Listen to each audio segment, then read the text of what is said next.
Hi everyone, I'm back with a special guest to talk more about some of the cool updates you heard from Ignite.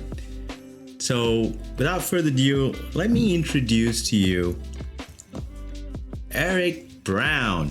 He's a senior technical specialist focusing on mixed reality at Microsoft. Now, Eric first reached out to me through LinkedIn, and I later learned that he was actually a colleague. And since then, I've pinged him internally and we've had a chance to connect. And I've learned a lot about Eric's journey in that time, and he's got a lot of passion in this space. And so I thought it would be best to connect with him and get his thoughts and his comments on some of the announcements that we made with Microsoft Mesh. So, Eric, I apologize if I missed anything in that intro. Perhaps you want to add any more light to your passion and your position here? Sure. Well, I definitely, first off, appreciate you having me on, and obviously a fan of your work and the impact that you're making in the community. Like mentioned, I'm a technical specialist focusing on mixed reality. And you may be wondering, like, what is mixed reality? There's so many buzzwords going on around immersive space today, extended reality, augmented reality, virtual reality. But at Microsoft, we say mixed reality as a spectrum of experiences from augmented reality to virtual reality and everything in between. And so at Microsoft, I have the pleasure of helping customers envision what's possible leveraging immersive technology on the Microsoft platform. And we have the HoloLens 2 device that's in market today. And so I help customers go through the envisioning process of, all right, what can I do with this device? But ultimately, what are the solutions and value that I can bring leveraging holograms and being able to mix the physical and digital world? Awesome. And that's leaving me quite envious of what I'm doing in this process. So I was going to bring up some content so folks can see where my concerns start with this space. So, if you don't mind, I've collected a few content that I've seen on our websites and online, and I've just put a few things in here that I would love to get your thoughts on. So if I can get into it, the first thing I'd like to bring up is this is this avatar. So it looks like Mesh is an application inside Microsoft Teams meeting, allowing people to create these rich avatars, and you can see the array. I love the hand, out there, and you can pretty much articulate or create your avatar to be as close as you. So I have a few questions about this, if you don't mind answering. So the first one is, why are there no legs in half of these people? And and some people would say, isn't this pretty cartoonish? Like, it looks very cartoonish. So why wouldn't we just be in the real world? So very curious to see what your thoughts are around avatars and so forth. No, that's a great question, and I think it's very interesting that you highlighted the lack of a second half. I think one, the emphasis really is on your face and your hand movements, and so I'm not sure in the roadmap if they're going to continue to build out the full body. But ultimately, when you think about an avatar, it's a digital representation of yourself, and you do have the creativity of being able to customize the identity however you like. Similar, most individuals may make something that's similar to their actual physical selves, but you're open to have creativity to create a modality that best represents yourself. And so I think having that creativity gives people the freedom and the agency to show up in a way that maybe they don't show up in the real life, and be able to express themselves in a different way. And so I think it is very exciting times ahead of us, and there's lots of questions around what that looks like. But ultimately, you do have the freedom of creating an avatar version of yourself. That's interesting. I never put my position into that because I'm comfortable with the camera on. So why would I create an avatar? But you've given some good reasons. There may be days or there may be moments where I need to change and adapt a new way of working. An avatar might just work out for me. Now, if I could just bring this back. So So we create these avatars, and what I thought is the reason we only stopped halfway is because it reminds me of, waking up every morning and, maybe getting your hair done or your thing. It takes so long to do one thing. I figured if you were using this, it would take you a month to finish the whole body. So maybe it's a faster adoption. You focus on the core things of communication, hands, mouth, and so forth. Moving on, I noticed this concept where we look like we're in a Microsoft Teams meeting, and I love what's happening up there. It looks like the large gallery buried right up there is an ability to invoke the immersive experience. So a few questions that I have about this video, because it looks like I'm watching something in 3D. I'm not in 3D, but I'm watching something in 3D, and it looks like it's an open space, and it reminds me a lot about alt space, where you could travel in this world or in this meeting. So just the dimension of this meeting is just interesting, because it's more than what it is today. So it's interesting that I see this concept and the inclusiveness of spoken language being translated and people communicating. So I really like what I'm seeing here. So a few questions about, if you could explain what this experience is actually. Is it somebody wearing a HoloLens or someone not? What more could you tell me about what we could see there? Yeah. So it's very exciting to be able to have this immersive experience within the Teams concept. Ultimately, we envision Mesh being able to have multiple modalities, meaning you're able to join an experience, whether you are in the browser 2D, like we're in a Teams call today, or whether you are in a VR headset or a mobile device. And depending on which way you join, the experience may differ. And so when you look at the immersive view, it allows the Teams viewer to be able to see the 3D world through the 2D view. However, someone who is in a headset, they're able to have that presence and be able to see that space in a different realm. I heard about the experiences being in the meeting also get a lot better, like spatial awareness of where the sounds are coming from, things fading in and fading out, something I'm used to with all space. Is that something similar you could expect? Is like in your meeting, having a side conversation today is a private chat or a chat within the meeting itself? And I'm wondering if this kind of elevates that a little bit, where you could break off and have that, breakout session. Yeah. So like to your point, we have breakout rooms today. We have the ability to have a shared view within the 2D screen. But what's amazing about, a 3D experience is the fact that you do have this sense of presence where you are able to walk within a vicinity, be able to have those sidebar conversations, and have a deeper kind of connection when collaborating. And so within this vision that we're painting, you're able to have meeting spaces that are more experiential than just a typical 2D meeting. And so to your point, being able to know that, okay, my colleagues are over here having a conversation or leveraging the whiteboard, or we can walk over here to this aspect of the room and to be able to talk about something slightly different or something that's related without interrupting what's going over here, which would typically would happen in a real meeting. And I think ultimately the reason why we're going in this direction is the fact that we're having so many virtual meetings that there's a desire for more, a desire for presence, a desire for connection, and a desire for collaboration that is as close to the human interaction as possible. Interesting. And to think that we've been doing this for so long one way means a lot more change management in organizations. But I'm thinking, it's my kids, but I'm thinking that, in other situations, our kids may be born and brought up into this technology, and it would be so natural, like they're so good with voice devices than us, that when they start to go to work, they would be like, where's the meshed up experience, right? Like what's my orientation day going?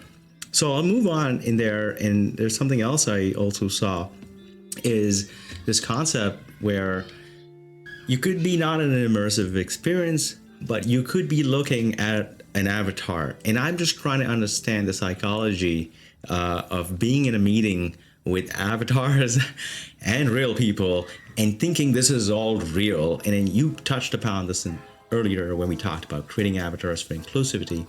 So I'm just trying to think of, like, I think there's a moment in there where we all go, what is going on? And I think that's the hump in emerging technology. What more can you share from your experiences working with customers, seeing stuff in 3D or seeing stuff in a fashion that is augmented? Yeah, I Would think you this be is cool with that? Like everyone but you? yeah, honestly, if I would turn it on today, honestly, I would do this interview as my avatar if I could at this moment. I was thinking to myself, because typically, like for now, I have the blurred background.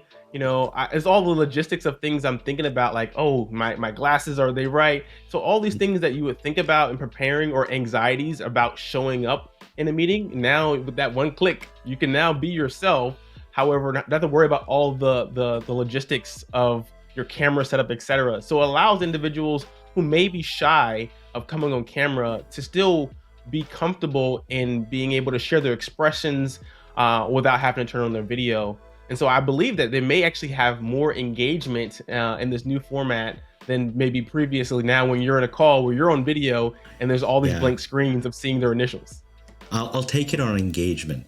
I think one thing we've noticed in the monstrosity of meetings we have is the production value of a meeting is not like one on Netflix. And so, I'm sure the mind is also attuned at looking at things, and they're thinking and judging and wanting a better experience, knowing there's a better experience as there as well. And so seeing this at Ignite is very exciting because there'll be a whole bunch of people who are just waiting to try this out. There are people who have bought into this and invested, and we'll talk about those invested customers using HoloLens. And then there's going to be a whole new frontier to take this on to the next level and build on the success of Mesh, right? If I can move on to the next one in here, we saw it in the video. It looks like a 3D view of two people talking and me on the outside, sitting in close proximity. I'm able to see people converse from different walks of life, different places, different languages, and they're in one space. But this is like me turning subtitles on, watching what was that viral show, The Squid Game. This is happening right here in the Mesh world. So I thought that was pretty cool. So any comments around, diversity, inclusiveness, and accessibility features in Mesh? Yeah, I would say that this is definitely one of the biggest asks. When you think about being able to create a collaboration space that brings presence and allows you to come from different modalities, the goal of this environment is for you to have connection across your organization, which is typically global in nature. And so, whenever you're able to meet in this space, you don't want to have any barriers, whether it's language or what have you. And so being able to create accessibility, functionality like transcription, translation within the solution makes it accessible for everyone, but also allows individuals to show up as their authentic self and still be seen and understood and heard, etc. And so I think this is phenomenal, and it ultimately creates the end experience that we're ultimately aiming for, which is being able to have high functional collaboration across barriers in real time. As you were speaking, in my head, I'm starting to imagine this all-day meeting that's not mandatory. And if you attend it from 9 to 5, you will be immersed with people that have come to work in the hybrid workplace. They're there. They're there in between their meetings. They're there hanging out and collaborating very differently, which brings me to the next part, which is what I saw, which looked like this whole collaboration space of things going on. Now she's literally moving that post-it note, right? There's literally a Chrome, Bing browser open up there. And these guys are just gonna high five each other. So these are surreal experiences today because we don't get to do that, and we are not in the same place. So you and myself being in different parts, we would probably more likely have a virtual high five than a physical one, right? So What can you tell me about these immersive worlds? Are we able to build this? Are we hosting this? People might have, and I've been reading about, you know, we don't do braided shirts. We don't do short jackets. We don't, so there are a lot of restrictions in what people can express themselves with. Are there any limiting factors for IT or administrators to dictate what this world can be done and what you can do? Any thoughts on that? No, that's a really great question, and obviously being an enterprise, there are some standards and things of nature, and I think that's something that's up for conversation in the future is when this is rolling out. But I would say that ultimately, this notion of having a space to be able to connect. You mentioned in our introduction, I met you on LinkedIn. Yeah. Imagine if I saw you, playing table tennis in this virtual space, and I heard you having this talk about, how you love using OBS and Teams, and I'm like, you know what, I love that too. Let's play table tennis. And now I met you. You're from Canada. I'm from DC, and now we're able to collaborate in this space. Ultimately, now those water cooler conversations, those collaboration spots after work, or if I were just to go walk into a building at Microsoft or walk into a building at any other company, who will I meet? What conversations will happen there? The ones that are not planned, those are sometimes the most productive conversations that you have as far as building community and finding a sense of purpose and impact in the work that you do. And so having these digital spaces where people can work, the company Accenture talked about the in-floor as being that space where people can collaborate. This is something that can be customized to the liking of the organization, but ultimately it's a place where you're able to have a more presence and immersive collaboration experience. Well, now I got a new problem. Now we're gonna have to book that ping pong table before others get there. It's almost like you're going to be fighting over digital assets and spaces in another dimension. I think it'll be just like a natural experience where you can go up and you can have a conversation, or there could be multiple rooms. I mean, there's not a limitation. I think this world opens up this concept of an infinite space or finite space where it's your entire campus and you can be traversing. And who knows, if you moved up a level or two into the offices, you could be overhearing other teams meetings happening in mesh, which is a very natural way of us doing it in real life, walking floor to floor or passing by in the corridors and meeting others.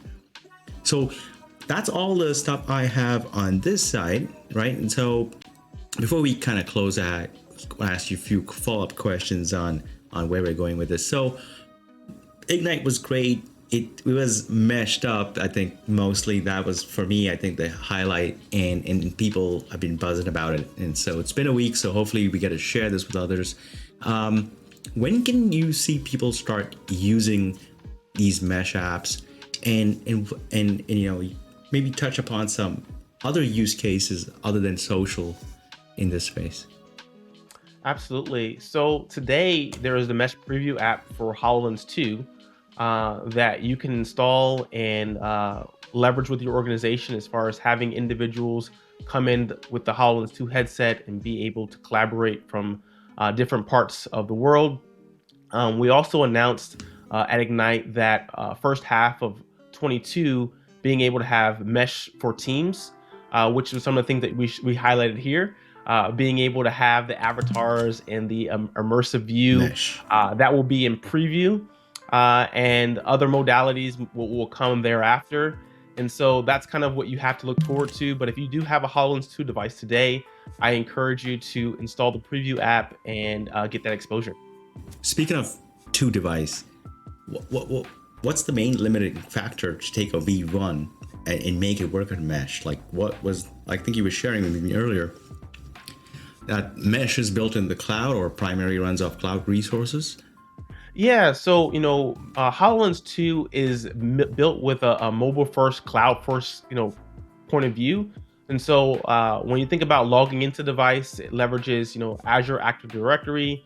When you think about some of the services, it has remote rendering, which connects directly to Azure. And so ultimately, the HoloLens 2 has definitely better ergonomics, but ultimately has deeper tie integration to our Azure cloud and Office 365 cloud as well. And so when we think about, the services that are available today within the Mesh app, but also Dynamics 365, remote assistant guides, it's very cloud centric as far as integration, and the hardware and the software is tightly aligned for that integration. Little deviation. So remote assist is not mesh. Remote assist is augmented reality. Would it be mixed reality? Okay. Yeah, so Okay. remote assist is a mixed reality experience. It allows you to have see what I see type of capability. So if I have the HoloLens on, I'm on a plant floor, I am running into a challenge, I don't have expertise, I can call someone, they can respond from a Teams client, see what I see, and they're able to annotate in my view what the directions are to be able to complete that task. And so that is an Got it. augmented reality experience, leveraging remote assist on our Dynamics 365 platform. And I've seen a lot of manufacturing companies go into that space. Toyota comes up a lot in there. So, and Mercedes-Benz recently here in Canada too. So that's really good. Well, that's a lot of information. Hopefully others find it insightful. This has been a great session with you. Thank you so much for answering these questions and walking me through what I saw and just picking your mind on these things. So that brings an end to this update. So Eric, thank you for spending this time with me today. And I can't wait to see this technology, not only in my hands, give me a HoloLens too, but also in our customers, our partners, even in our friends and family. Like when it becomes there, I think we will get a lot more adoption and eagerness to try and do things differently. So I'll be looking forward to our next meeting. Hopefully it will be in the mesh land. For sure. All right, signing out. Thanks for watching, guys. Hopefully you found this informative.